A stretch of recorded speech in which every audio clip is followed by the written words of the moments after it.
My guest is a friend of mine that, like many actors, have played all positions of the field: actor, producer, director, podcaster, and all around creator with over 130 IMDb credits to his name. He's the head of acquisitions for Terror Films and has been a part of law enforcement in many capacities, so much so that he also teaches acting techniques to undercover and plainclothes officers. And last but not least, he is one of the kindest and most giving people I've ever met in the industry. I would say he leads with humility, respect, and faith. So without further ado, Mr. Jim Klock. Wow, Brother Dean, I think I'm gonna have to record that and put that on my phone and listen to it when the negative voices start to turn up in my head sometimes. That was a very beautiful introduction, very kind of you. Thank you very much. Absolutely. I mean every I word of it. appreciate it. We met through mutual friends when AJ and I, my other producing partner, were working on a movie called In Trip, and I reached out to Jim and we chatted for a little bit and just gave me such wonderful insights to industry distribution and everything else all around. And obviously, just as a friend and mentor, you've always been there for anything I needed. So I'm in every Well, word I of it. appreciate that. Yeah, and I enjoyed that film and enjoyed that process with you. It was very early in the distribution days of our company, and you and AJ were truly probably the first uh, people I got to use what I was learning and seeing live, to be able to mentor and be able to say, hey, and of course I had sold other films to other companies before, so I had some inside knowledge, and so you guys were really the first one I got to do that with, and it was special because I always enjoyed the movie. I thought your performance was incredible in it, and AJ was as well. Uh, but I just remember being like, wow, all this stuff I've been doing is showing up in this moment, and it has zero to do with me. You know what I mean? Like I didn't at that point I wasn't even trying to say, hey, go with Terra Films. Like I was just trying to say, hey, here's some stuff to watch out for, and here's what we're seeing, and the trends. And so, anyways, that's kind of a funny story. Yeah, honestly, I don't think I even knew you were in the distribution side. We didn't even chat about that in our first, however many times we chatted. I don't think it was until we spit out kind of a little teaser trailer that AJ and I shot, and my buddy Isaiah, we shot on our own and sent you that, and that's when you're like, look, this seems really great. As y'all moving forward, let me know. And then you kind of filled us in that you also do, um, which is it's awesome. It's like the things you get when the time is right for it. Because had you said that early, you never know when your mind starts going, oh, we got to do this. You start trying to make something to where you think you're trying to please someone else. It's kind of what we go with acting, right? People tend to get this mind frame of, oh, I've got to make sure I do it right for the director or the acting coach or the producer, and then the masters of this work later on realize, I don't I I don't want to please Right. anybody. I literally just want to be truthful and do whatever's going on. Don't tell me how you think it should be done. Let me show you what's happening, and then we'll tweak it from there. Yeah. Yeah, it's funny how long it takes us to learn that, isn't it? Like it's just crazy how long it takes us to learn that. And I spend a lot of my time now, and I'm blessed to be in the position now, is where I try to shortcut that for people. I really do. I try to get young Yeah, dreamers to not go down that path of result oriented thinking, result oriented acting, result oriented. True results is defined by effort and process, not the results. yeah. And that's why I always say to people is like some of my favorite actors in the world, the best actors I've ever worked with, are not famous. You have people like Mark Strong, and you have David Morse that you and I know, or people in our industry know, Yeah. but they're not famous to the masses. Yet anyone in our industry would say they're two of the greatest actors who are currently doing it. And so I think the fame derivative that comes to very young actors too, where that's how you show people you're making it. Oh, this is how I prove to people. And I don't know. I just don't buy into it. Making it. You and I have made it. We're sitting here on this podcast, two professionals, two married men, two people who try to encourage others, who have been very blessed to work at the highest level in this business. Brother, we're making it, and we're continuing to make Hmm. it, and we're going to continue to make it as we go further. So anyways, that's I try to shortcut it with young actors I work with and young filmmakers. Yeah, and I think it's that. it's that gratitude that helps you continue moving forward. Because as soon as you get the minimal shutdowns, the brain starts working backwards anyway. I even think like half the time when one of the things I'll do early on with actors when I first start training with them, and I was like, I want you to write down 5 things. It could be sayings or words, but write down 5 things that you think represent acting to you. And almost every time it's performance and all these things that you think about when you say the word acting. And I almost feel like the word acting by itself has ruined the beginning approach to this craft to begin with, because you automatically think, okay, I have to act, I have to fake it, I have to all this other stuff. Wherein as you grow and get used to this, you realize that all of it just comes back to coming back inside. Can we just internalize these things to make them personal? I'm not trying to show you, I'm not trying to make anything happen. I'm just after something as a human being. And when you get all that other lovely BS, belief system bullshit, whatever you want to call it, out of the way, this thing becomes so much easier. Yeah, Sam Elliott has a great quote. He says, over the years, as he's become more comfortable with the technology side of things, he's actually been able to be more honest in his work. And it's almost like you understand the technical side, you understand the playground we're on, and then you throw all that crap out, and it's just about me and you having a conversation. And or Robert Downey Jr. has a famous quote: "There's nothing worse than working with an actor that takes 10 minutes to be spontaneous." And what I try to tell people is that that's the actor who's come in so planned and so, you know, over trained, overthinking it, over planning it, that even when you give them a direction, they can't take it. They can't make it. They think they do. They think they say, "Did I do Hmm. good? Did I do good? I did." And they did it exactly the same. And and even with directors, and even as a director, I've directed several films, and I've learned that a lot of times directors just want something different. They might say something to you, but the truth is they just want something different. They just want to, allowing yourself to play and behave and listen and respond. I do an exercise with young actors I first start working with because, and I love this exercise because when we're kids playing pretend, we didn't ask permission from anyone. We just were. No. And we didn't go around saying, "Did I do good? Did I convince you I was a detective or a bad guy, good guy?" We didn't. And so, this idea that, hey, Dean, we're going to do an improv here, and it's going to be an improv where you get some super bad news about someone in your family. And you're like, okay, well, I need to take 30 minutes to go prepare for that. Well, the truth of the matter, we did when we were kids, and I can prove in 60 seconds of an improv that you don't need to do it today if you allow yourself to just be present and be affected by the news you're given.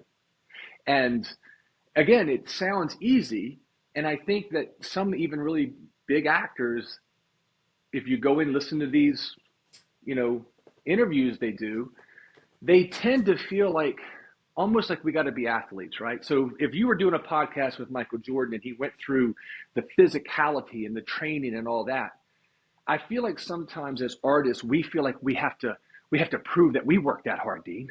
We got to prove that we're that Hmm. smart. We got to prove that we did all this stuff to earn it. And yet, go work with Jamie Foxx, brother. I have, and it's like that. And I'm not saying that the guy's not prepping, but I'm telling you, on the day, that guy's having conversations. He's asking people how they're going. He's talking to his daughters on his phone. He's having the time of his life, putting everybody up around him. And on action, it is just him in that situation behaving honestly. And it's not intellectual. It's, you know what I mean? Mm-mm. It's not intellectual. It moves down to here. It gets out of this, back down to that. It's early on in kind of the craft and career, I came from a very Catholic or Christian background, and one of the things I loved when I was first going through training with a guy named Aaron Spicer is I loved figuring out this kind of religious background of all the characters I would take on, because that stuff was interesting to me. And the more I kept doing it, the more I kept finding this obviously, overwhelming connection with one, our religions and spiritualities, and then with our craft as actors, it was this interesting connection of like in religion, spirituality, you get to a next level of commitment when you are able to allow, Mm, when you're able to just be in the presence of, in the awareness of. That's what maxes out with acting. When you can allow yourself to be, and just with that awareness, it elevates your acting. Because most actors don't. They're really good at saying the lines they planned and how they wanted to plan it, but the actor isn't able to just listen and tap into this connection that we have, that we all know is there. We kind of, that's the woo woo side. But to me, that is the stuff that makes this so amazing, from that moment to moment stuff. We are literally creating truth in a moment's yeah. notice without checking into how it should happen, all that other stuff. Yeah, of course there's prep for certain characters we may have to do, but majority, 90% of especially TV, it's you. Hmm. It's you letting go, being present, and letting yourself kind of tap into that that presence and awareness that can allow your emotions to just act and react. And we just go so stuck on that mental stuff when you can kind of move okay, let's stop trying to figure out how you're supposed to act. Let's let yourself feel, or tell me a story about blah blah blah, and then all of a sudden these truthful emotions start coming up and you're like, hey, you're Yeah. back. Yeah. You didn't turn off or click to somewhere else. It's first of all, I love your website. Your website is so good, by the way. Shout out to your website. But Oh, thank you. I was reading about the emotional journey, and you had a YouTube of a doctor talking. I really enjoyed it. When I say this to people, when I say it's not intellectual, it's not a. Sometimes I think like, oh, so you don't prepare? I'm like, you're crazy. I'm a preparation nut, but I prepare in a very healthy way, and I call it the absorb and explore game. So when I get material, I'm absorbing and I'm exploring. I call it the what if, well maybe. So and this is actually something I learned from Javier Bardem, amazing actor, Mm, is he does yeah. not have a good or bad take. He doesn't believe in it. Well, maybe that was good. Well, maybe that was bad. Well, maybe. And when he's preparing, it's not about this has got to be the way. It's what if? What if I'm sad in that moment? What if I'm happy in that moment? What if I'm surprised by something? And that exploration of being open and just, because there's two basic things we have, right? And that is scene comprehension and memorization. you know and so then you have a lot of people, and one of the things that you and I bonded over was really just being encouraging to young actors. When I first met you and you had your school, was that I remember you talking about how you just tried to encourage and be light, where a lot of acting coaches are very result oriented. They're very, I'm the guru, you have to do it my way, I have something you need. Well, that just instills more fear into people. I remember going Hmm. to an acting, I went in early in my career, I went to a school in LA, a very famous acting coach. And as I got there, I saw he had two minions run up behind him and lift a chair and take a chair onto the stage. And then he said, this is a true story. And I remember in that moment, I was like, I'll never take this class. I sat there for another hour and I listened to this guy. I thought, I was like, I'll never take this class. Like that just to me was so off putting immediately that I'm not interested. And so, but to back to what you were saying, and what I liked about your website was it had an exploration feel, exploring emotions, exploring feelings that then in that moment between action and cut, we're going to be surprised by. And when you can't be surprised because you've made all these decisions, you've made all these choices, it's like someone said once, that type of acting is like jumping off of a building and trying to hit into a circle. Once in a blue moon, you'll get there, but most of the time, you're going to splat outside the circle. And I'm like, man, it's so true. And so I'm more about exploring and absorbing. I prepare a lot. I love the journal. I love to listen to music, but I just now prepare in like a super healthy, a lot of visualization. I see myself being on set. I see myself confident, relaxed, receiving. I see myself being kind to the PAs. I see myself being kind to the camera department and grips and electric. I see myself, making sure I'm grateful and thanking to craft services. And then I see myself having challenges too. I see myself coming up where maybe a director gives me a note I don't understand, but I now have to smile and translate it. And I do know this, he just wants something different. He wants anything different, right? Yeah. And so I just find that has freed my work up so much. Not just freed my work up, it's freed my life up. Like I walk lighter. Yeah. And my auditions, if I'm, 2019 before the pandemic, I was 50-50 of offers and auditions. I literally had, Nice. 50% of my jobs were direct offers. Like think about that. You and I talking years ago when we met, That's that's amazing. amazing, right? Like if you and I would have talked about that when we met in 2014, we both would have said, your lips to God's ears, right? Yeah. To Oh yeah. For either of us, we'd have been like, dude, can you imagine we're going to be 50-50 offers and that. And of course, the pandemic happens, and it changed things, and we came out of the pandemic and it was super different. But I got to tell you, Dean, even as I go into my auditions and my work, there's just a freedom that God knows who needs the job, who gets the jobs out of my control, but how I approach my work with love and faith and confidence, that's that's my control. That's inside of me. Yeah. Yeah.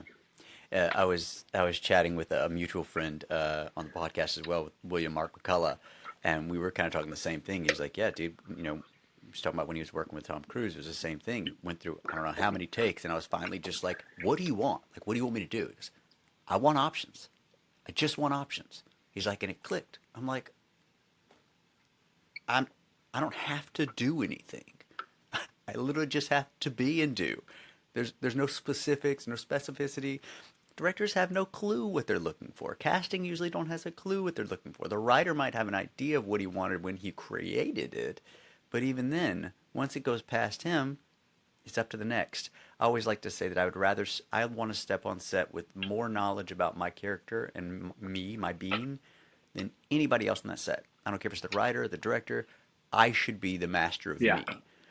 And one of the things you were saying is like I remember I think it was some like student films or something. Like I'd been working for a while, and and then I went to some student films because I was like, I want to just I want to play for a little while.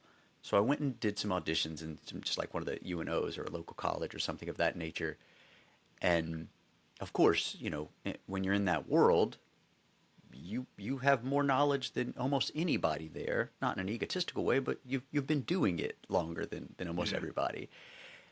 And one of the things I took, and you can play with it from the substitution idea of like I took the feelings and the confidence that I had from being in those rooms into the professional rooms.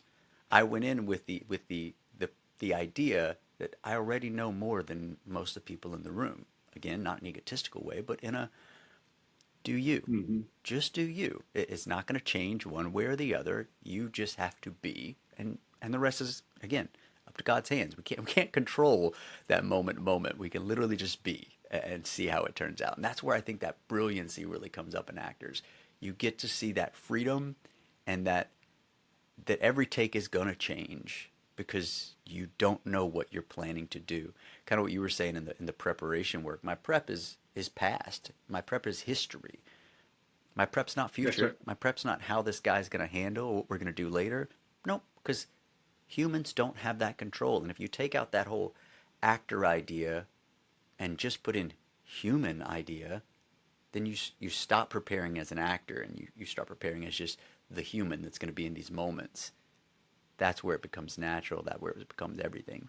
One of the places I want to jump with you is I always look at, as we continue to evolve in our world, my idea of this reincarnation is how we have to, or voluntarily, recreate ourselves for every new step we take because, more knowledge gains a different type of human.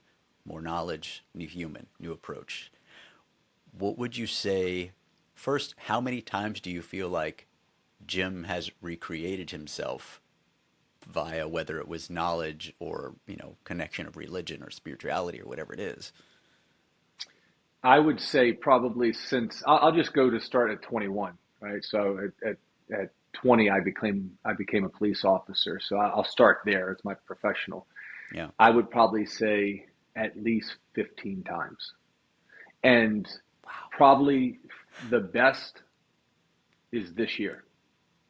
This year, I think I've made the most progress this year, and I am a man of faith. So obviously, my relationship with God is so important for me because, again, I don't even like to use the term religion, but when I think about Jesus, when I just look at Jesus and that historical figure, is Hmm. man, empathy.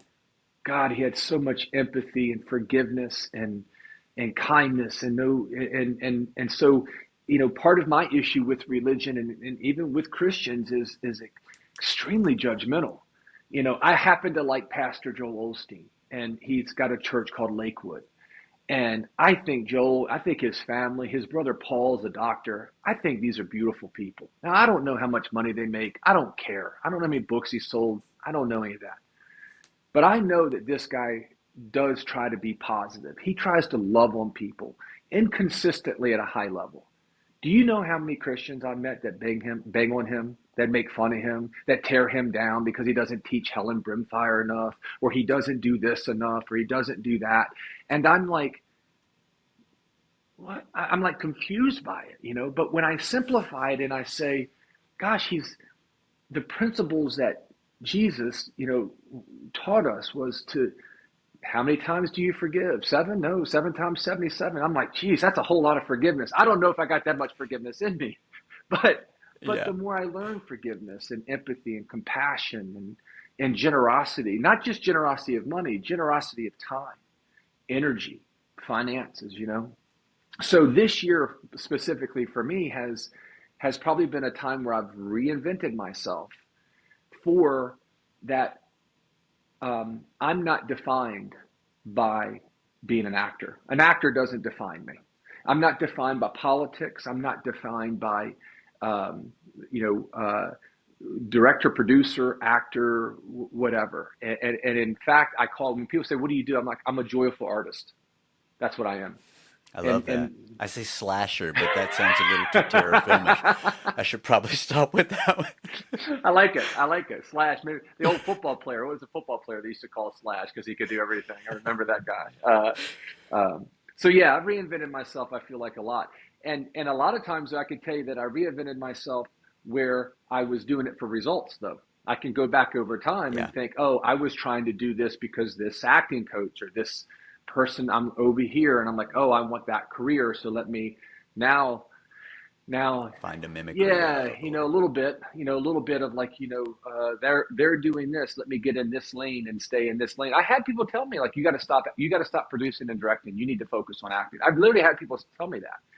And praise Jesus, I yeah. didn't listen because Dean, if I would have listened to that, I wouldn't have the blessings of my life right now where I still have stuff to do, um, even though we're on this strike. I have things I can do, and Right.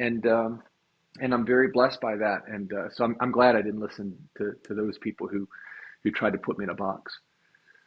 Yeah, I'm sure you remember, but it used to be the old question when you were an actor. It was, "Oh, are you a comedy actor or a Yes. drama actor?" And I was always befuddled because, of course, I'm getting here going, what's the difference? Why do I have to choose those? And nowadays, a lot of, especially from the marketing side of being an actor, we do try to help actors go, hey, let's figure out that type. Let's figure out where you fit best. I want to help them understand where they fit best so that you can start making some money moving forward, with bookings. But I never want to put people in and create the box that they can't get out of, because I know not a lot of actors get this freedom to do so, but I have played such an Yeah. array of different roles that I would have never gotten that chance had I decided, okay, this is where I fit and I need to do it. I was telling Mark, one of the funniest phone calls I ever got was from my manager that said, "Hey, his first series, and they really really loved you, uh, but they said you don't know how good looking you are." I just sat in amazement going, I don't know how to I don't know how to do that. So I told Mark, I was like, I went back, I did what I thought was right, and then he called me immediately after. What did you do? I'm like, I acted good looking. How, what do you mean? They said you were kind of douchey. Good looking guys are douchey, right? Oh, No. So yeah, yeah, it's yeah. you find your way through these things, and one of the things that I like that you were saying that you found in this spirituality, this religion, was the empathy and the compassion. And I feel that if you approach acting in the right way, that's what you're Hmm. elevating. How do you play roles that, we've played bad guys. How do you play this horrible human being to everyone else without trying to find empathy and compassion for how you became that to begin with? Because no one thinks of themselves as a horrible human being. They they they assume they're doing what they're doing for the right reasons. Some, I mean, think about all of the wars fought and people killed, literally over just the name God, just deciding what they wanted to put after God, Jesus, God, Allah, God, Yeah. all of the plethora of names, and it was fought just over the name. So I think it's that if we can find the roles that allow us to find those compassions. And it's the weirdest way to find compassion, right? I need you to play Hitler with Yeah. compassion. Okay. If that doesn't put your mind into a boggle, I don't know what. Um, so we talked about kind of trusting process and faith, and you and I kind of chatted about this when we started, but this idea of inspired action. What are the things that you feel like you've been able to kind of let go or kind of move out of the way to find that inspired action? I know you've reached a point in your life now that you connect quick, you trust the instinct and the faith in the process much faster than obviously when we were younger because we didn't know. We just had everybody else telling us how or who or what we're supposed to be. Well, I think there's a lot of things that happen. Acting is an art you do while acting. And I think this is Mhm. something that, a lot of times, especially when I start working with someone that's new, is they're just trying to figure out how do I get an opportunity to act. And so I think a lot of that is just being multi-tooled, right? I do a lot of sketch comedy, and I'll have people say, "Man, why did you start Interrogations Gone Wrong, or why did you start this?" And I said, "Because the truth of the matter is, my prep, the whole process does not change. That's why I say, big movie, little movie, doesn't matter to me. You invite me to come to your house next weekend and shoot a short film, you're getting the same guy that Peter Farrelly got on the Green Book. That's my honor and integrity. That's me. It's how I Yeah. choose to be an artist. I also think that as I embrace this thing, another thing you talked about, comedy actor, drama actor. Well, I remember coming up and it was leading man or character actor. But let me tell Right. you something. Call me a character actor all day long. I am blessed and honored and humbled to be a character actor. Like you, I have played a gamut of people. And when we first come out, we think, oh, that that leading man is so important. And then you get to where we are now, and it's like, man, John C. Riley, oh, Will Ferrell, oh yeah, they're character actors. Or again, to go to Woody Harrelson is a character actor who plays a lot of leading man, but he's been a character actor since the day he came on. Yeah. Another one who does not have a good or bad take mentality. I worked with Woody, and after every take, he had a smile on his face and like Oh free. yeah. And so some of that stuff I think is just as you work and as you get an opportunity, and then embracing there's no failure in our art. We have to get away from this idea. And again, this goes back to result oriented people telling this is not math. That's not what we're doing as artists. And also in TV and film or making movies is we are true collaborators. If you don't want to collaborate, go be a painter because I don't Yeah. understand the process of not understanding that we're going to be better together. It's the old African proverb: if you want to go fast, go alone. If you want to go far, go together. And so I think now is like the same thing that I look back over my law enforcement. I'm in my 27th year of law enforcement. 17 of it's been part time. I did 10 full time. Empathy is a superpower. Well, as an artist, empathy and vulnerability, that's our superpower. Knowing our body. So if you and I are between action and cut, first of all, feelings aren't facts. How many times have you thought, oh, that take was terrible? And then the director comes up and says, that's a circle take, exactly what I wanted, right? So, but our job is to know our tool. Our tool is our body. And that's being able to let go of negative thoughts and continue to be present, right? So I think all of that stuff coming together, the work, writing, directing, producing. I just produced an album. I have no musical talent whatsoever. I don't sing, I don't play anything, but I always was interested. And just a few weeks ago, me and my friends and a couple guys, and we went up and we produced 6 songs, and I'm very excited about Wow. it. And that type of freedom has changed and impacted that inspiration you're talking about. I'm inspired by other generous people. I'm inspired by, I mean, the one I always get is everybody who's anybody wants to know about being friends with, Keanu. And I'm like, I would be friends with that guy if he was a plumber. Trust me, I mean this from the bottom of my heart. If he chose to retire today and never work again and go live in a cave, guess who would be his friend? This guy, because I was inspired by his humility and generosity and kindness for people. And so I think all of that has changed into the degree where that dedicated inspiration, that focused inspiration is, it's not all about me. It's not Mm-hmm. all about me, right? If I show up to set, I want to do anything I can to be a great ball player and help you be better. And Right. I remember someone saying, "Oh, visualize yourself at the Oscars." When I was visualize yourself getting awards.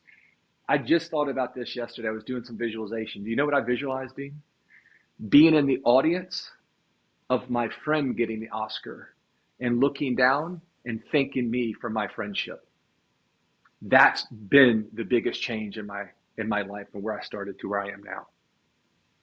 Yeah. Yeah.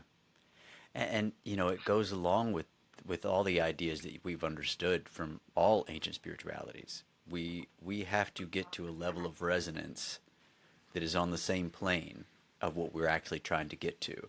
The best way to do that is finding the giveness that you can give to others, because you're automatically elevating yourself. When you're doing it for yourself, yes, of course, it's self work, but at the same time, there's almost a dip you have to go to when it's me first Mm-hmm. versus when I'm trying to do it for you. I mean, think about it. Anytime someone asks you to do something, even if it's something you wouldn't have done for yourself, you do it for them because you want to make them feel better. I did a podcast not long ago, and that was the same idea. I kind of got into acting because I saw how much laughter, or how much, letting go of their own daily bullcrap that they didn't want to deal with. That getting to see the elevation that I could give someone just from being an idiot was so fulfilling to me that I was like, I want to go be an idiot some more. And of course, my mom didn't think that was the best approach, but here Here we we are. are. Here we are. Yeah. Um, so there's not many actors that have such an amazing career in law enforcement that you have. What was it, and how did this come about? Because I'm assuming you probably did undercover work for a while I yourself, did. right? Was it before you ever did any acting training or after? Well, I wouldn't, I'd had a couple of acting classes. So my last two Yeah. years of full-time work, I was an undercover narcotics detective. And so I had already, in fact, I was on my first big booking was a show called The Wire. And I actually played an undercover police officer on The Wire, my first speaking lines in like a big, big show while I was still working undercover. So that was so I had went back to college about 3 or 4 years into my law enforcement. I went back to college and I took theater classes. And Dr. Brenda Lewis Holmes, who I've talked about on other podcasts, she was that dreamer that changed my life. She was this beautiful African American woman who had actually she was a graduate of Harvard, but she was teaching in the DC area. And after my first assignment, she pulled me aside and she says, "I've been doing this 20 years. And I've never told any student this, but you could do this professionally." and I had done my first assignment, and I found like a monologue and just kind of winged it, you know.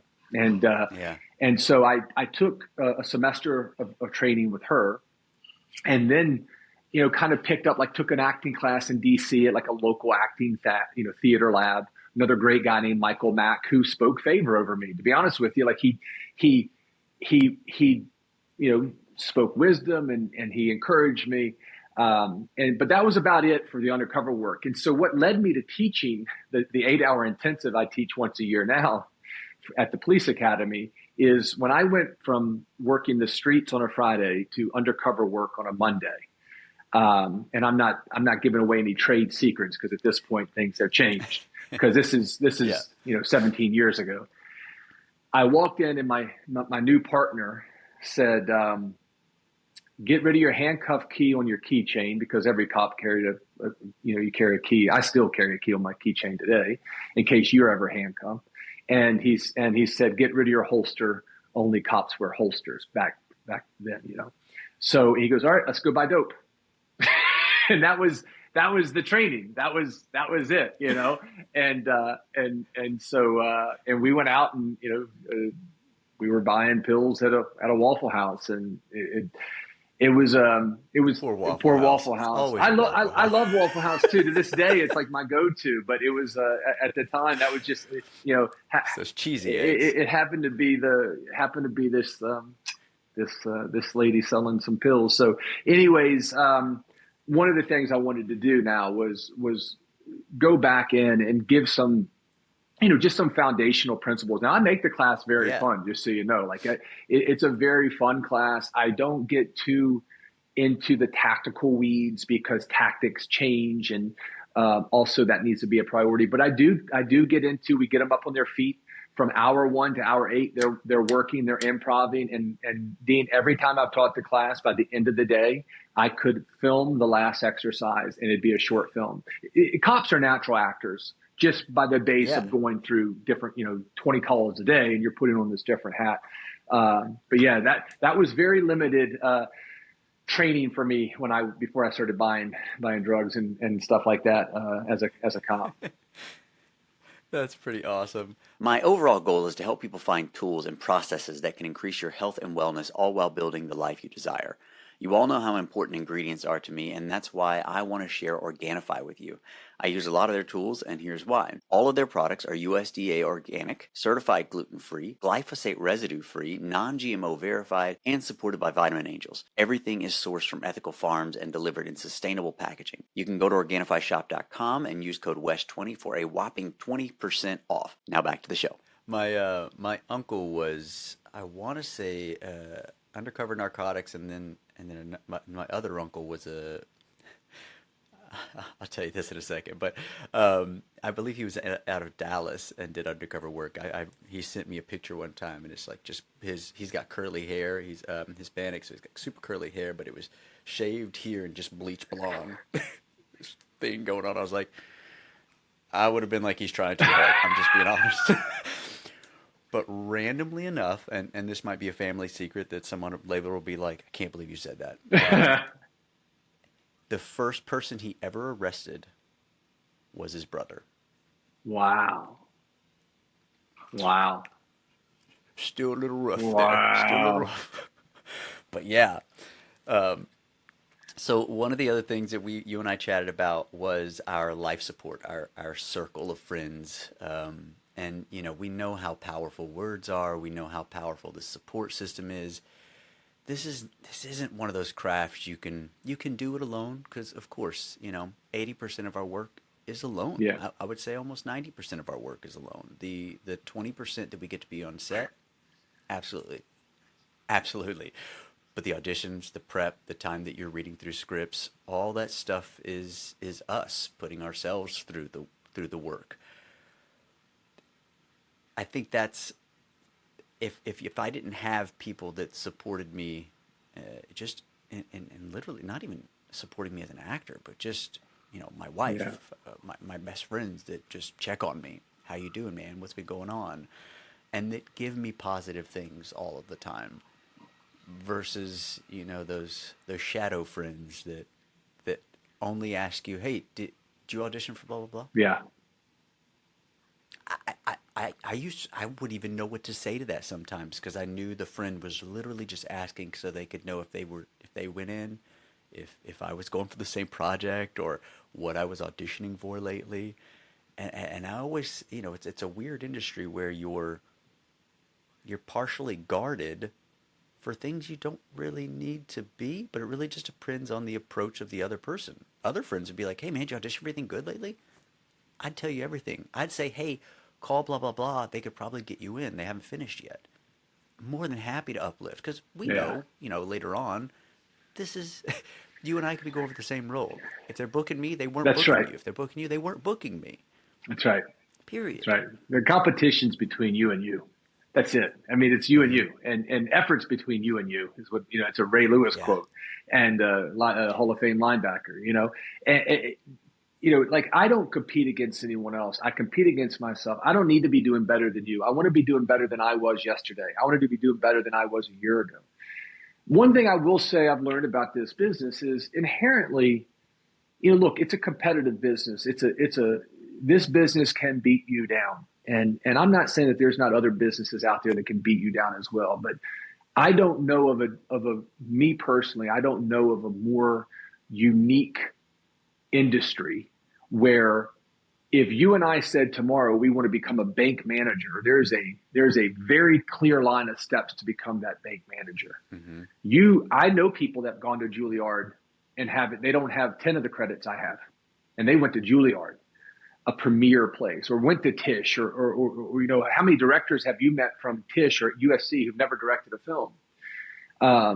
And I'm not knocking them. I'm just saying that's how hard the industry is. You can be extremely talented and educated, and somehow the stars don't line up for you to have your break, or how many people settle.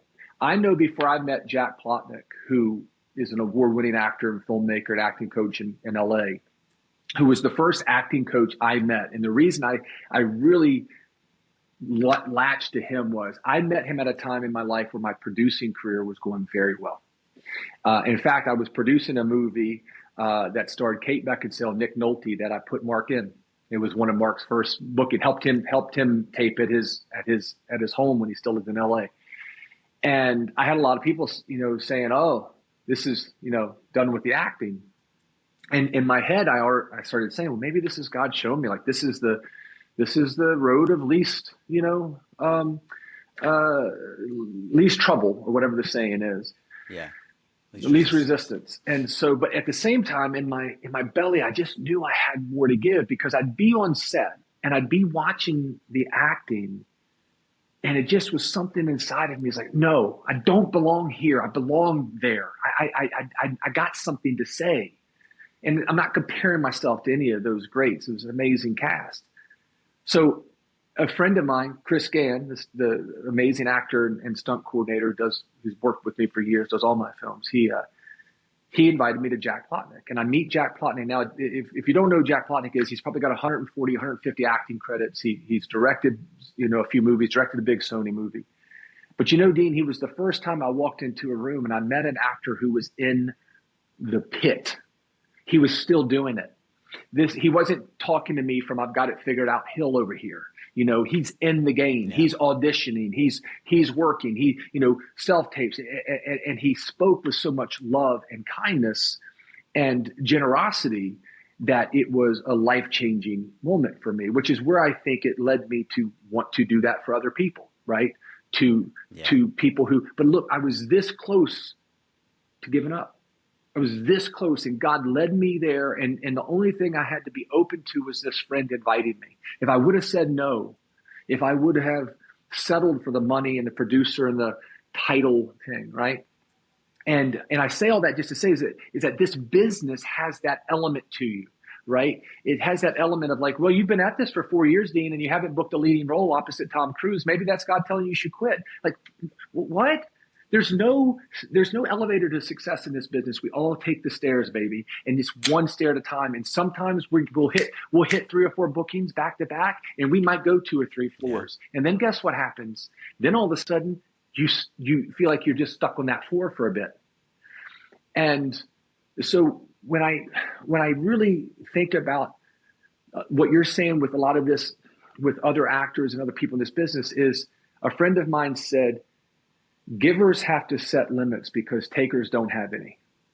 And I have learned that there's a lot of takers in this business, for sure. There's a lot of people who are my friend when I'm casting a movie, producing a movie, directing a movie, financing a movie, putting them in a movie, selling their movie, helping them promote their movie, helping them teach, helping them get ready, getting them opportunities, getting them agents, getting them managers.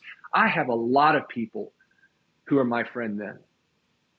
And then I have maybe 3 or 4 who I hear from when my mother passed, or when my father passed, or when maybe all of a sudden I'm not on social media for a little bit and someone says, maybe I should check on Jim, make sure he's okay.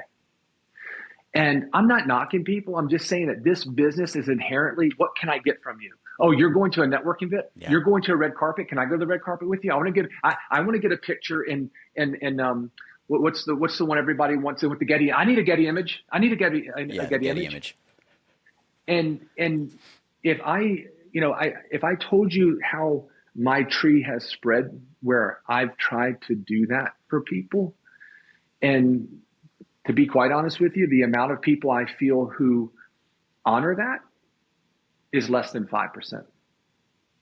It's less than 5% of people who not honor me, honor the effort that another human put into helping them in their journey. Yeah. And I don't get that about this profession. I can tell you in law enforcement, brother, I still get calls from people today that 20 years ago, I did something that inherently they thought I helped them. You're like, hey man, you never forget, you talked to me about this one time and it really stuck. You told me I was speaking wrong to someone. I still, some of my closest friends today are in the law enforcement community. They're some of the biggest supporters I have. They're some of the ones that are constantly telling me to go further. And yet, how many people have financed? You tell me, Dean, how many people have financed a movie themselves and called you up and just said, Dean, I want you to be in this movie. I wrote it, I financed it, and I wrote a leading role for you. How many times has that happened to you in your career? No audition, no nothing. A friend and colleague just says, I've written a film, I'm directing a film, I'm financing a film, and I wrote this starring role for you. Wow. And how blessed are you that's happened? Think about that. Huge. Still 2 of the best friends I have to this day. And one of them's not even necessarily in the producing or game anymore. He's in entertainment, but he's not not in that world necessarily. And it was one of my first leading roles that got published and put out there. You never forget it. And same deal. He had posted a few days ago. His uncle passed, and his uncle was like my uncle in L.A. We caught up over that, and we were friends to the core. That was before the film stuff. The film stuff came later. Yeah. I just know that this new invention of myself, for sure, is I want to take time every day to praise God for the people who've been in my life, who've changed my life, who've helped me change for the better. Yeah. I talk a lot about my Sheriff David Decatur, Stafford Sheriff's Office, where I'm still a part-time special deputy sheriff assigned to him. And I've made a couple of movies with him, documentaries. I've traveled. I've got a chance to take him to John Wick, and you got to meet Keanu. We did some charity stuff together. But when people are like, oh, well, is that just because you're a deputy there? I'm like, no. This man changed my life. God put this man in my life, and he has changed my life from the day I met him when I was 19 years old. He's inspired me, encouraged me. He's taught me what a man of integrity truly is. He's taught me that integrity can't be on a light switch. You either have it or you don't. He's taught me to admit when you're wrong. He's taught me the true leadership is people. It's about how people. And I if I look back at my career, I can tell you, as an actor, Dean, I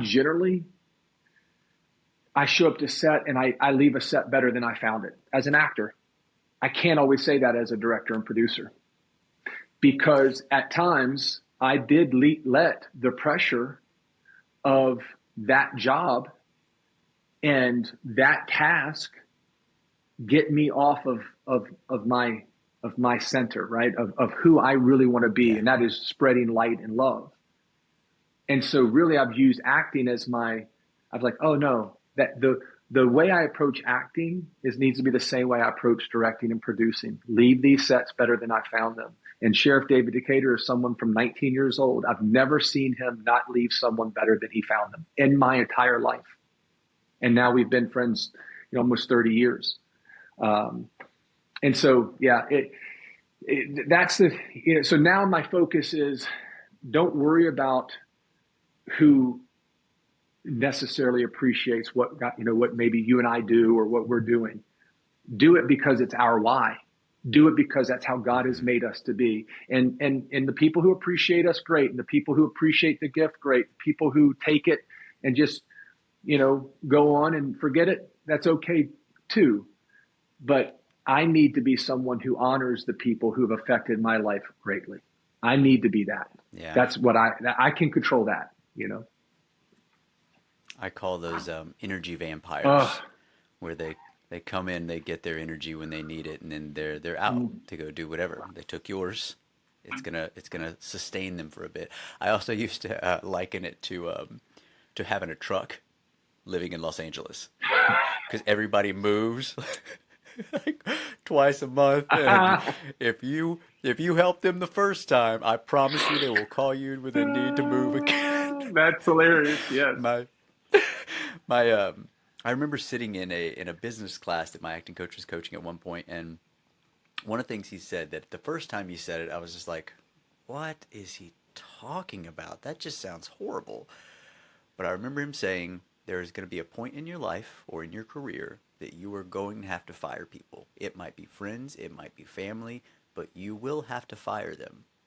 I want you to be prepared for that now, because it may not be the easiest thing, but it might be the best thing that you've ever done, because you cannot climb that ladder when people are holding on to your legs." Yeah.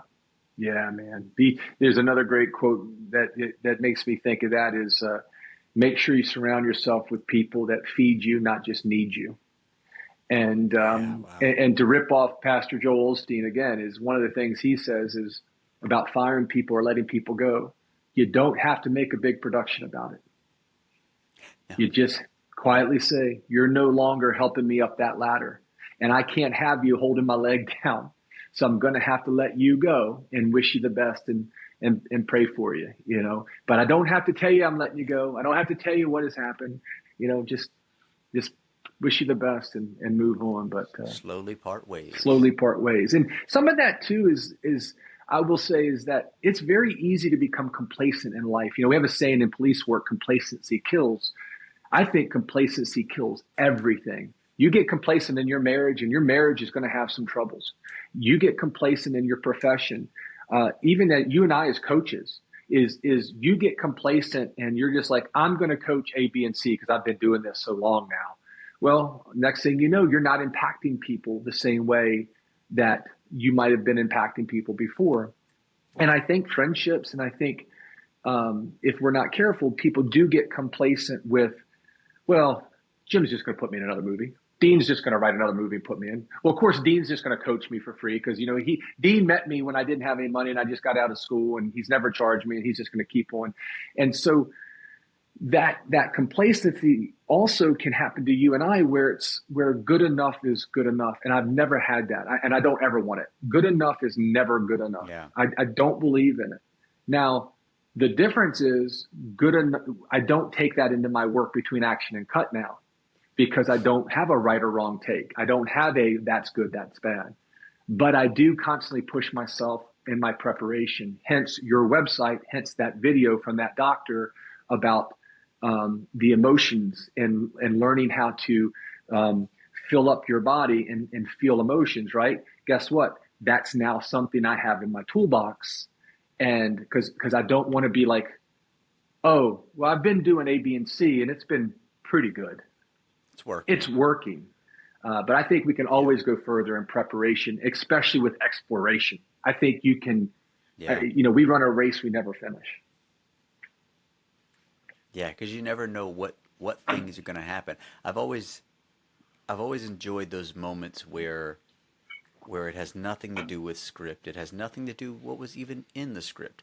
Sure, it was something that was based on facts you found, but there's that one little thing that, you happen to do because some of the preparation you did led you to that and it instinctually happened. And someone, usually director, that was brilliant. How'd you think of doing that? I didn't think Mm-hmm. about doing Yeah. that. It was, for instance, I remember one, it was on an indie I was doing, and, I finished, I was about to eat food in the scene. I just did a quick sign of the cross and went on my business. And they finished, and they're like, "Why'd you do that?" "Oh, he's Catholic." "How did you know that?" Well, in the prep, there was, a couple things that led me to, he mentioned, Saint blah, blah, blah, or whatever it was. It was something that, to me, from a Catholic point of view, made sense. So I tied that together. And then that just happens naturally because that's usually what a Catholic does when they finish their, quick prayer before food or whatever it is.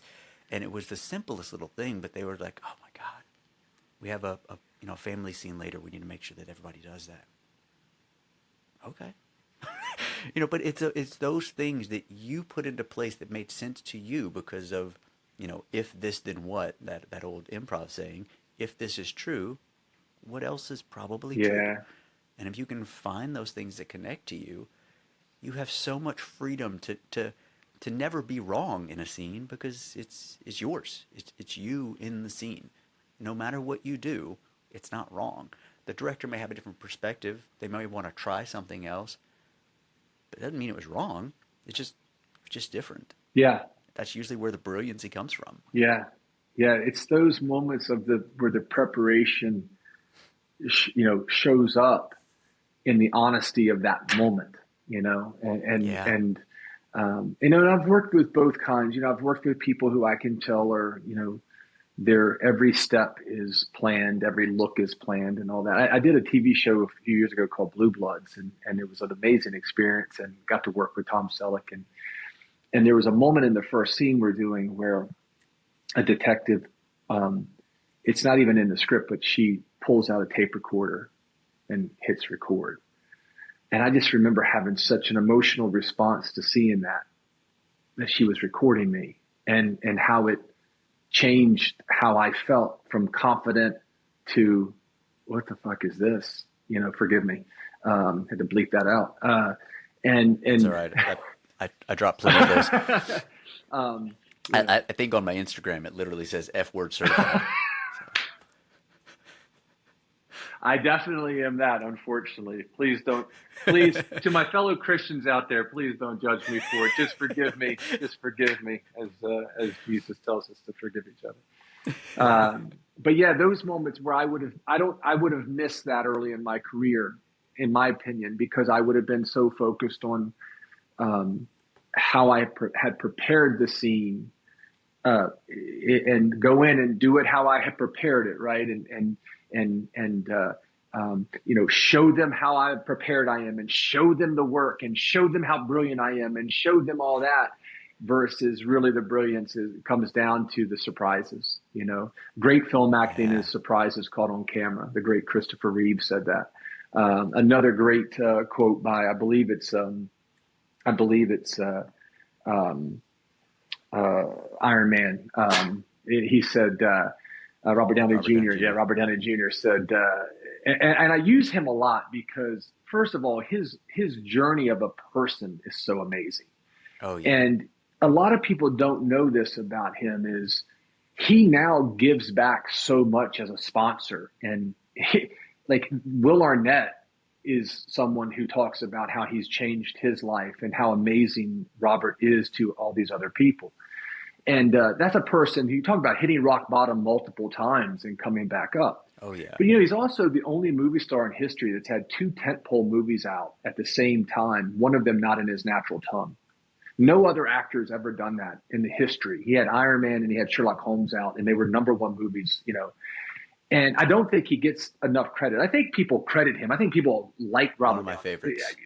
mine as well. But I don't think he gets the level of me personally. I put him in the Daniel Day-Lewis category. I do personally.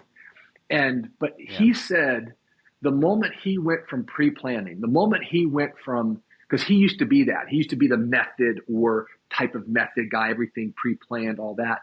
And the moment he got rid of that And I think it was him who said he went from being the guy that came in and prepared he prepared the dinner at home, and he came in, and on the day he showed you, look at the nice dinner I made you. Look at the steak and the lobster and all that. Isn't it beautiful? Yeah, it is beautiful, but it's cold. And then he became the guy. He's like, I'm gonna make you a mushroom omelet, and I'm gonna put some basil in it. I'm gonna put some jalapenos, and I don't know how it's gonna go, but I'm gonna make this dinner in front of you, and I'm gonna cut it up. I'm gonna chop it up, some vegetables, and whatever happens, well, we'll see. And that was the difference for him. He went from the guy who prepared dinner at home, came in, to the guy who made the meal in front of you. And what's more interesting? And Yeah. that's that's all I want to do now. I just want to make a meal in front of people. If you like it, great. If you don't, that's okay too, because I'm still me. You know. Yeah. There was a meme that had it was Robert Downey Jr. and it was listen to the redirect the director gives you, and do whatever the hell you were going to do anyway. Yes. Yeah. Yeah. But he said, but there, a lot of people miss. He did say something just before that. He said, smile and shake your head in Right. agreement, and then do Yes. whatever the hell you want to do.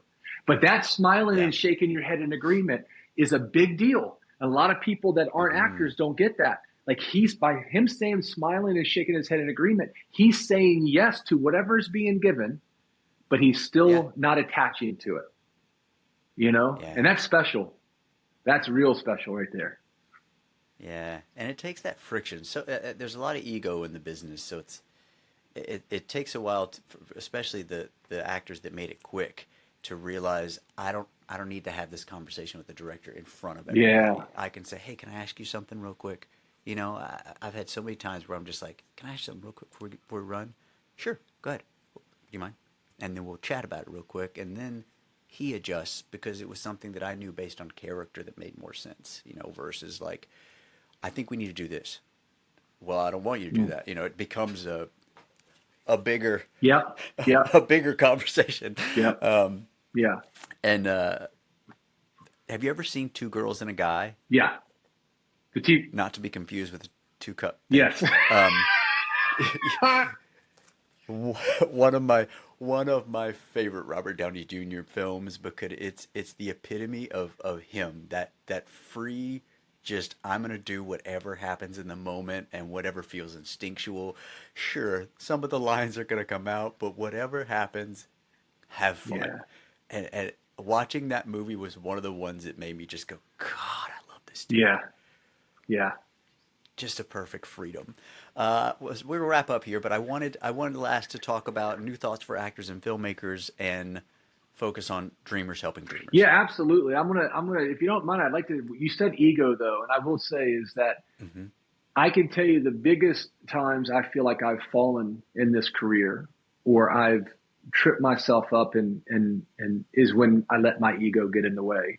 And Josh Brolin has a great quote, and he said, actors have egos, but they really shouldn't, because all we really do is want someone to come up and give us a hug, and that's kind of his quote.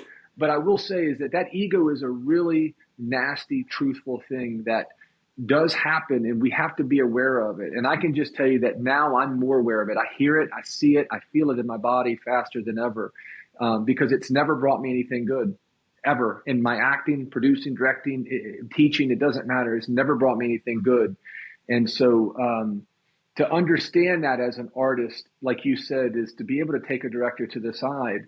That's humility, and that's collaboration, and that's understanding. And even for me now is you'll never see me look over the director and say, was that good? Did I do a good job? The director will talk to me. If they need an adjustment, they will. And I've even had people say, like, wow, you never go talk to the director. I'm like, the director's directing. If the director wants something different, he'll come and talk to me. I have the confidence to know I'm behaving honestly, and letting go of the ego, which is part of that need to be told I'm doing good, because that's part of that ego as well.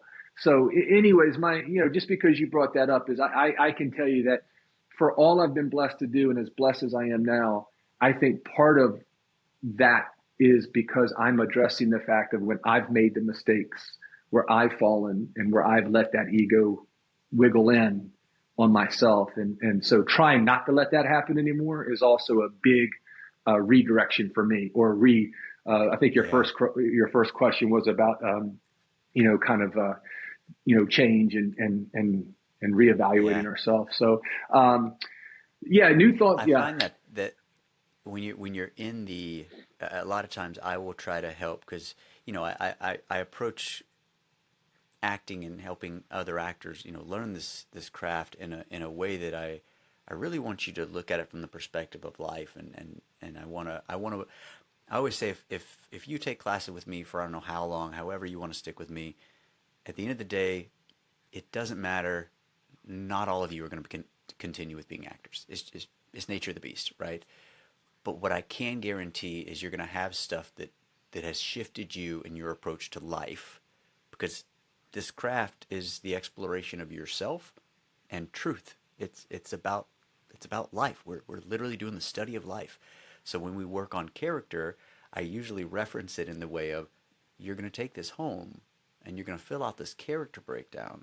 But what we're doing is we're creating the ego of that human being so that we can slip that on.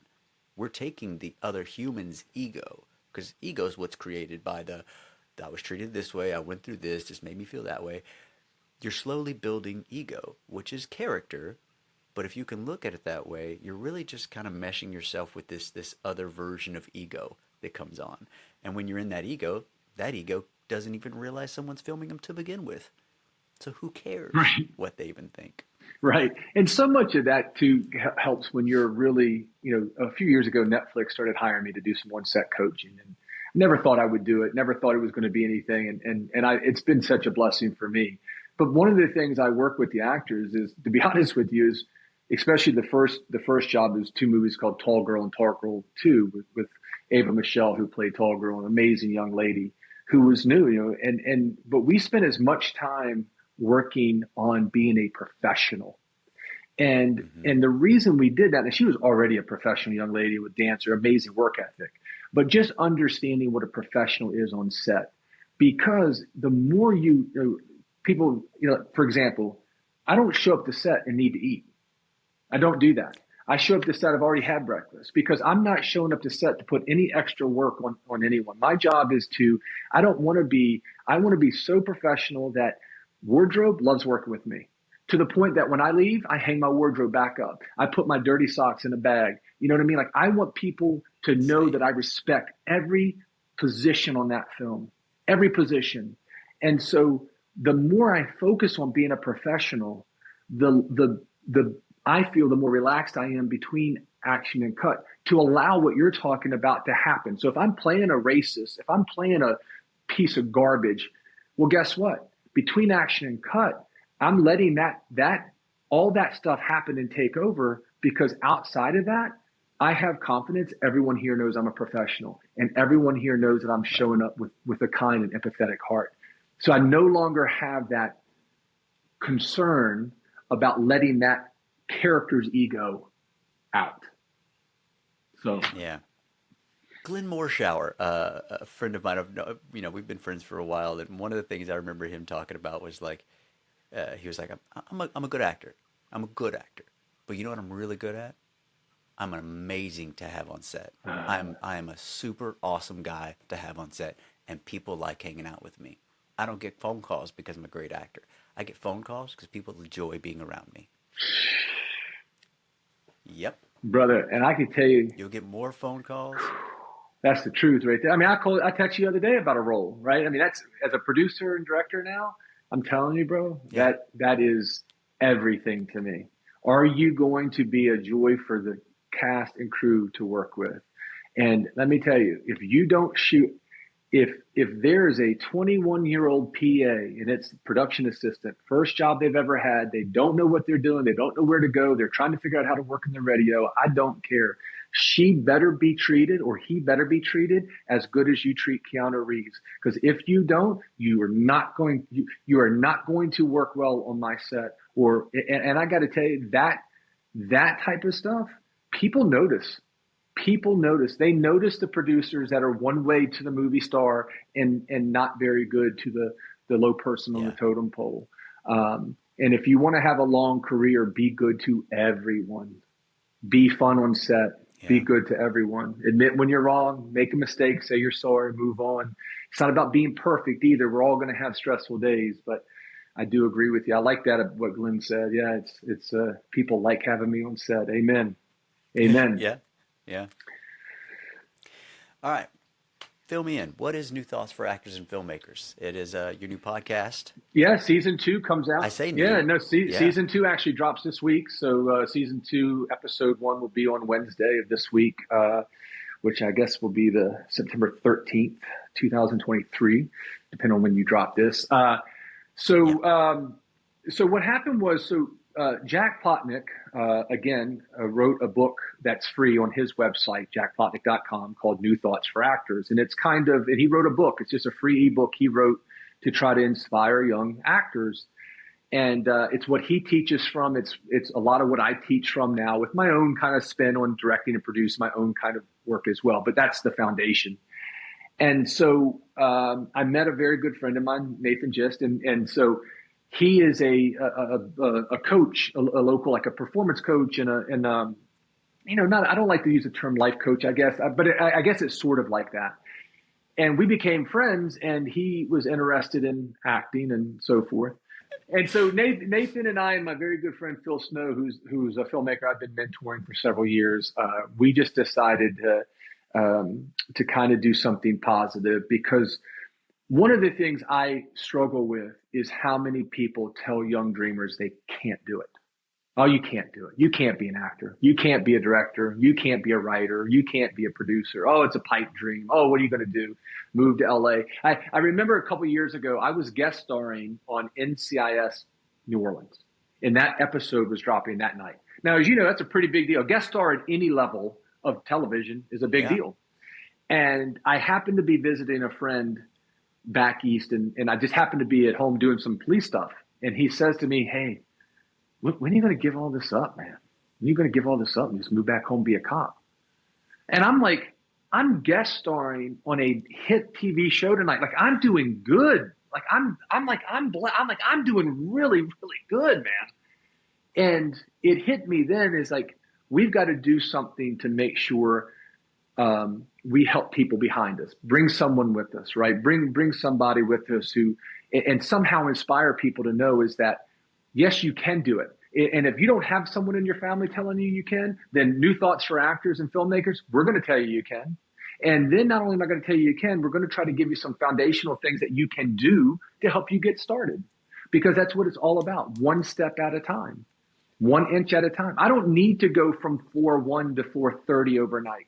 It's some days, Dean, I wake up and I might take 2 steps forward. Other days I wake up and I have a great day and I take 10 steps forward. So we try to really make sure that we're encouraging people with really loving foundational ideas and principles that allow them to know, if you have a dream in your heart, don't you let anyone tell you that you can't do it.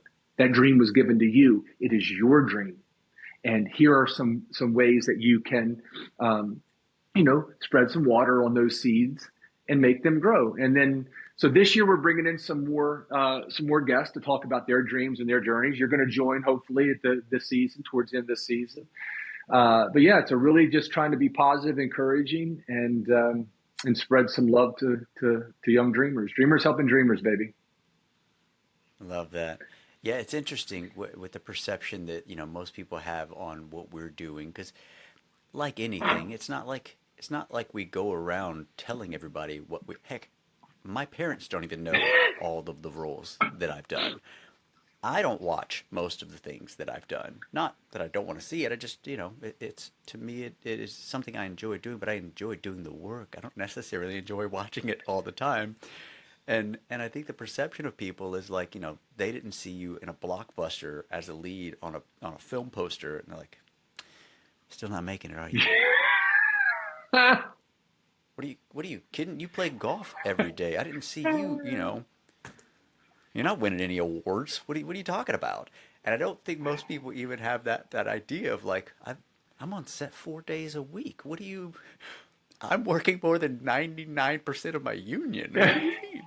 And so I always think about that, of like when people say those kind of things. I have which I'll send you because I recorded one, but I used to do in class. I'd let you go kind of to a meditative state. We'd do a little quick meditation, some breathing, and then we'd go through. I would kind of talk you through a previous memory, and almost every actor has the memory.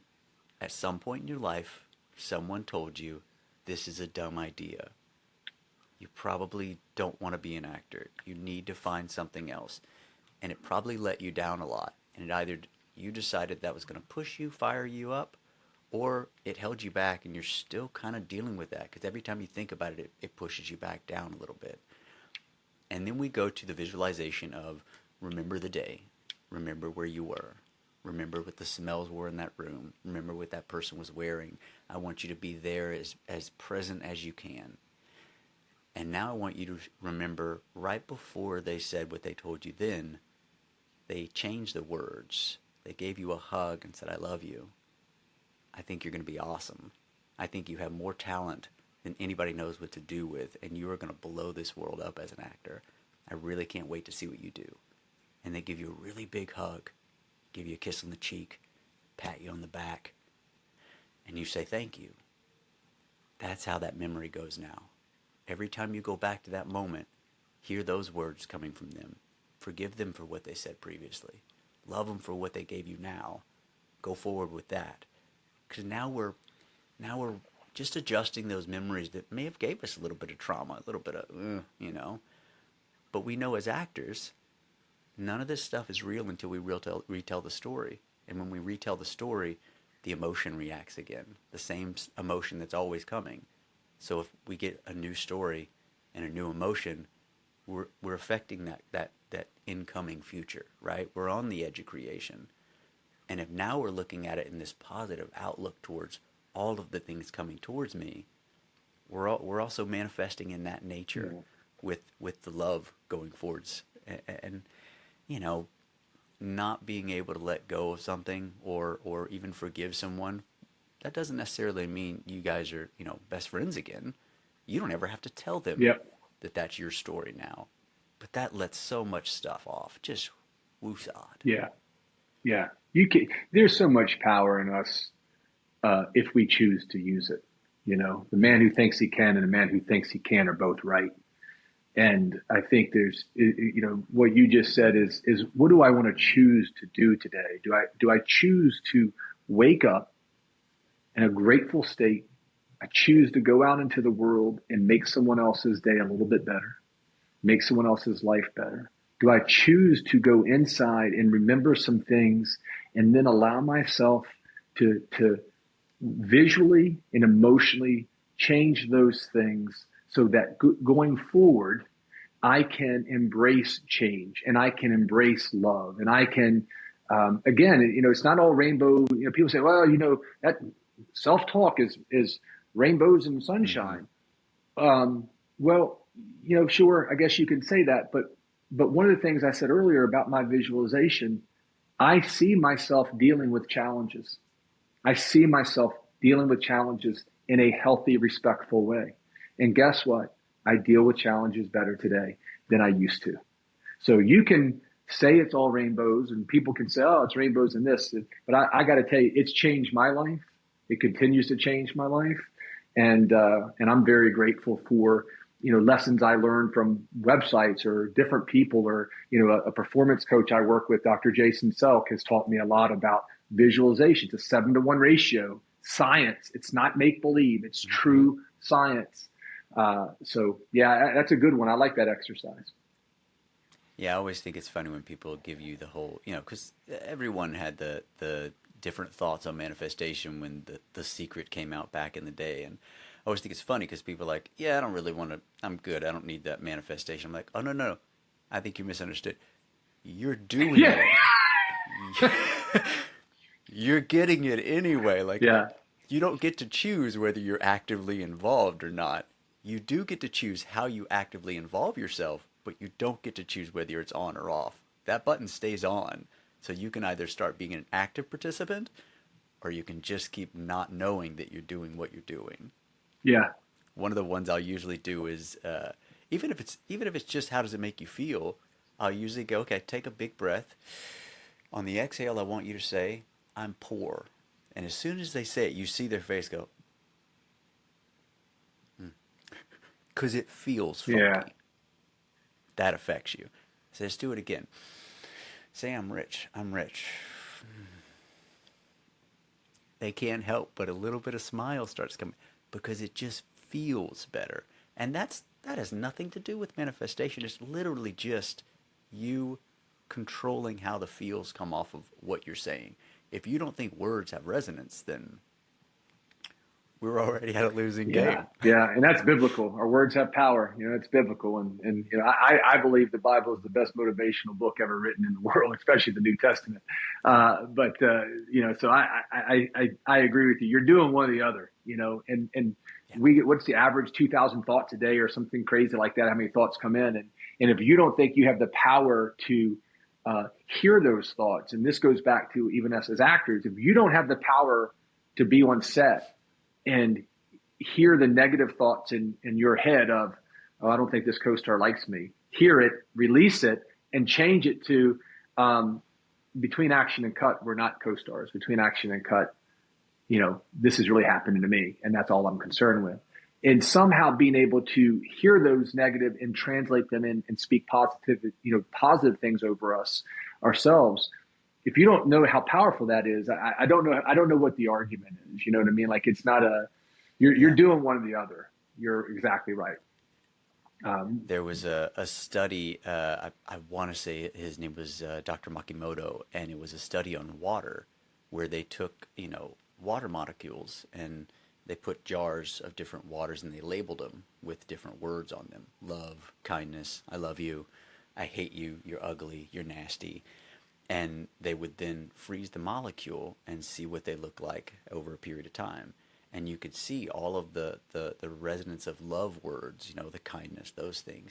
They were all just, perfect little shapes of equality on both sides. They were just beautiful. And the other ones were just deformed and funky and all nasty looking, literally just based on the words that were written on them. And someone would come by every day and say the word that was on the thing. That shifted water, and we are about 79% water. How can our self-talk not affect us? When I first got married, my wife would say, "You call everyone beautiful. I thought you only called me beautiful." I said, "No, baby, I only call you gorgeous." I said, "But I'm going to go through this life, and I want the young lady or the elderly lady at Starbucks. I want to be able to say, 'Hi, how's your day, beautiful?' Because there's power in telling someone that they're a beautiful person, man or female, doesn't matter. If you tell someone they're beautiful, you tell someone they're kind, you tell someone they're generous. Like you said, it builds up inside of us, and it's character building. And and one thing I'll do, I do free workshops when I'm in LA, and I don't allow I don't allow politics. It's not a therapy. A lot of times I'd go to these classes and I'm like, you're paying people that the people come in and they talk for an hour about, and again, I love therapy. I think therapy is wonderful with a person qualified enough to do therapy. But if you're coming to my acting workshop, we're going to work on acting and we're going to work on being a professional. And I did an exercise maybe last year where we hit marks. And this one person said, I've been taking acting class for 4 years. I've never had to hit marks. And I'm like, that's crazy to me. Mm-hmm. Like why are you not hitting marks? Well, if half the class is woe is me, and this is poorful thing, and Trump this, Biden that, all of this stuff, that's outside. Here, let's work on the craft, baby. And not only work on the craft, let's work on ourselves, because a lot of that politics, both sides of it, will make you angry and bitter and scared Yep. and fearful.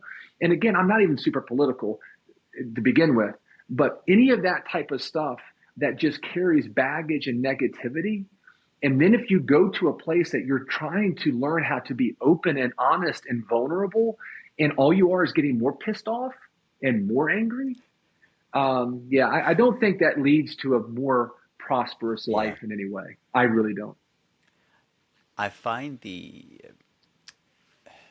self-discovery of what we do tends to mimic therapy, even if you don't want it to, right? Because it is self-exploration. So maybe not necessarily in the political world, because yeah, that's just, it's just got so much stuff connected to it to begin with, and everyone has so many completely opposite facts they want to Right. discuss that I'm like, let's just leave that over there.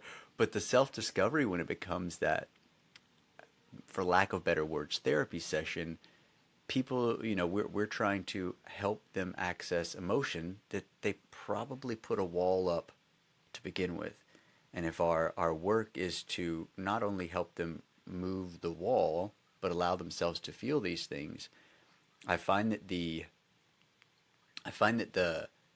connection they're able to get to once that emotion starts going is usually kind of locked up. You have a bad relationship, bad parenting, or whatever it is. You put up a wall, and you're like, I'm not showing those emotions anymore. I'm not feeling any of those things.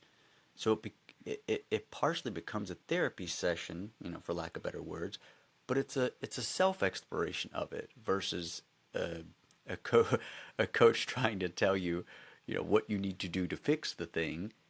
We're really just giving you the space to allow you to feel the thing. And maybe I'll do things where I'll say, look, this is something that I think you do need to work on personally. Go home, find a quiet room, and let yourself go there. There's an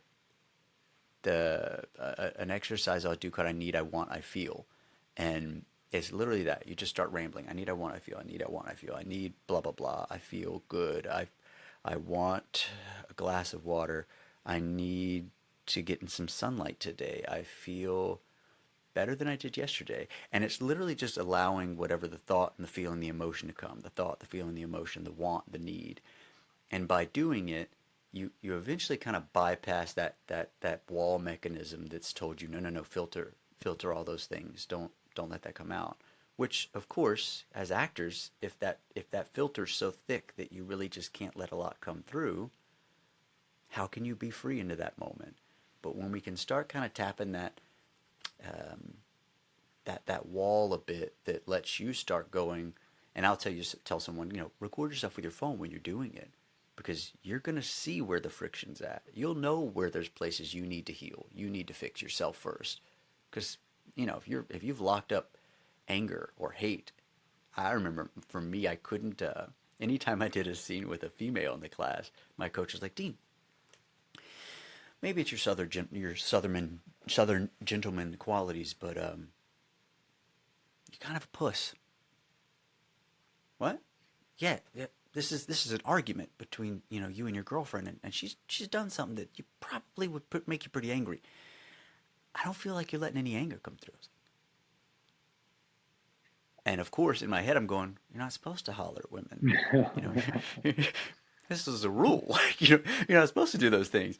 And I remember he was like, "All right, for the week, I want you to drive to class every day. Don't cut through the canyon. Get on the 101, and I want you to sit in that traffic with your windows up, and I want you to cuss out everybody that cut you off on the way here."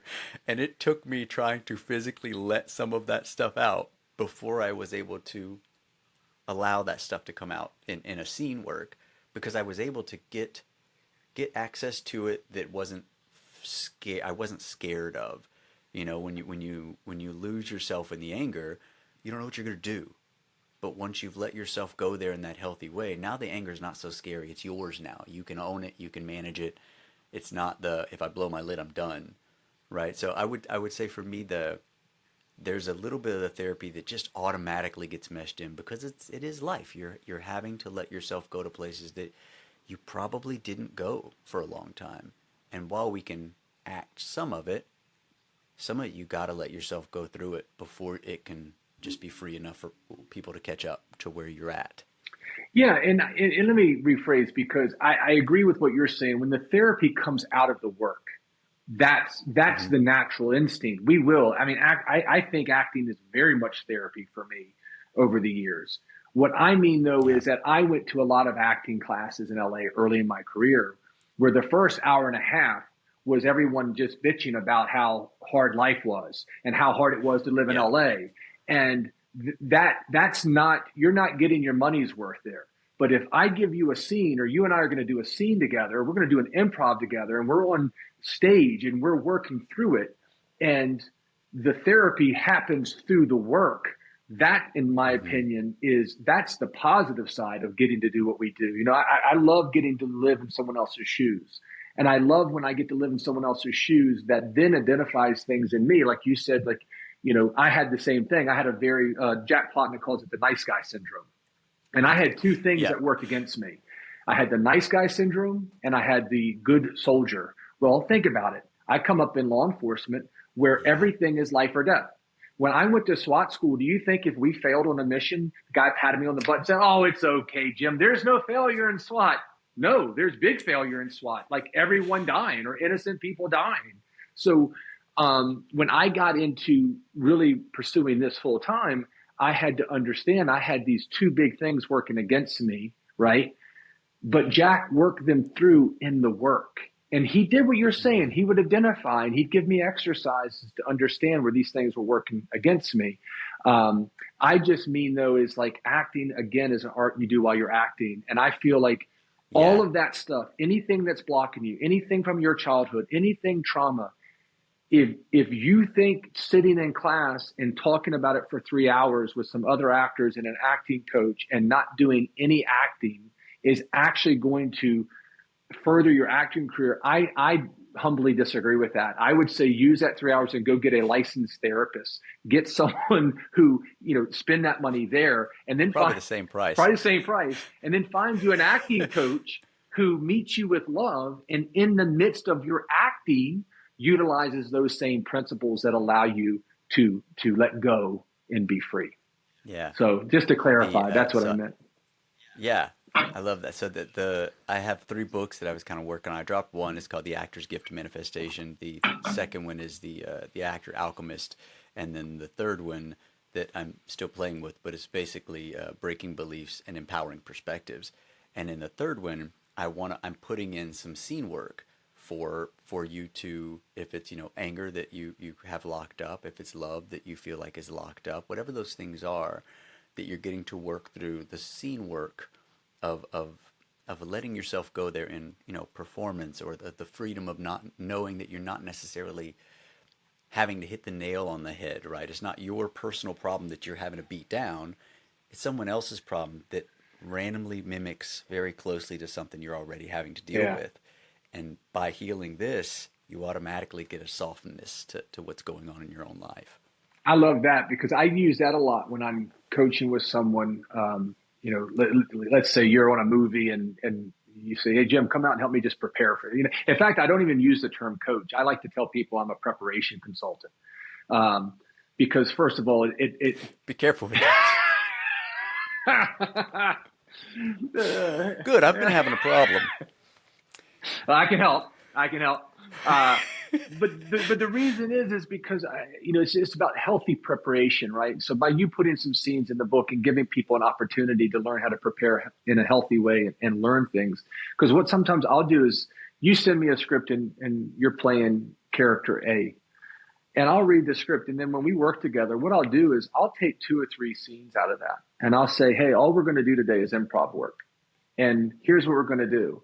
But what you don't know is I've taken three improvs where the circumstances are the exact same as these three scenes. So the character circumstances are the same and the literal circumstances are the same.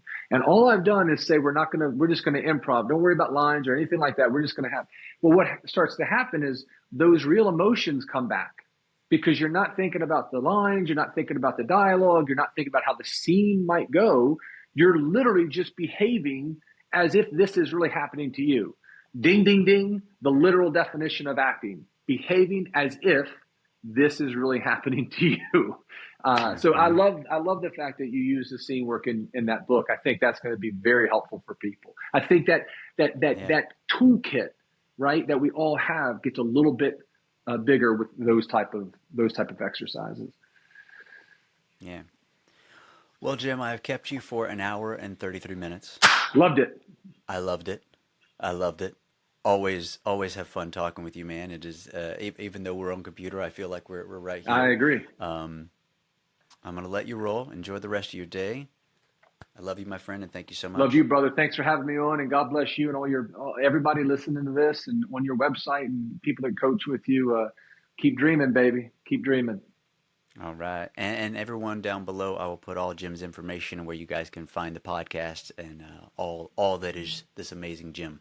Appreciate it, brother. Thank you. God bless. If you are enjoying the conversation and would like to learn more about our acting and spiritual connection, go to thedeanwest.com, and there is a course that dives a little more into the understanding of our universal connection. It then goes into a beginner acting course that is great for actors and any human that wants to learn a new way of approaching their manifestation journey. My first book, The Actor's Gift to Manifestation, is live on Amazon, and there will be a digital version on my website. And stay tuned, as The Actor Alchemist will be coming out very soon, followed by The Actor's Reconstruction of Beliefs and Empowering Perspectives.